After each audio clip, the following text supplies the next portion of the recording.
ॲग्रोझोन online company मार्फत शेतकऱ्यांना विक्री केला जाणारा संशयित कृषी मटेरियलचा मोठा साठा आज कृषी विभागाच्या पथकाने जप्त केलाय। कळवण तसेच नाशिक येथील कृषी अधिकाऱ्यांनी संयुक्त कारवाई करत हा संपूर्ण मुद्देमाल अभोणा पोलीस स्टेशनमध्ये सील केलाय। कंपनीचे प्रतिनिधी शेतकऱ्यांकडून ऑनलाईन ऑर्डर घेऊन बोगस बियाणे व कीडनाशके विविध गावांमध्ये विशेषतः शिंगाशी व आसपासच्या खेड्यांमध्ये पुरवत होते।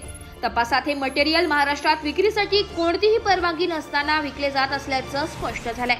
तसेच सदर उत्पादने डुप्लिकेट स्वरूपातील असल्याचेही प्राथमिक चौकशीत निदर्शनास आले। कृषी विभागाने शेतकऱ्यांना विशेष इशारा देत सांगितले की ऑनलाईन प्लॅटफॉर्मवरून येणाऱ्या स्वस्त बियाणे व औषधांच्या आमिषाला बळी पडू नका। अनेक उत्पादने बनावट असतात, ज्याचा थेट फटका आपल्या शेतपिकांना बसतो।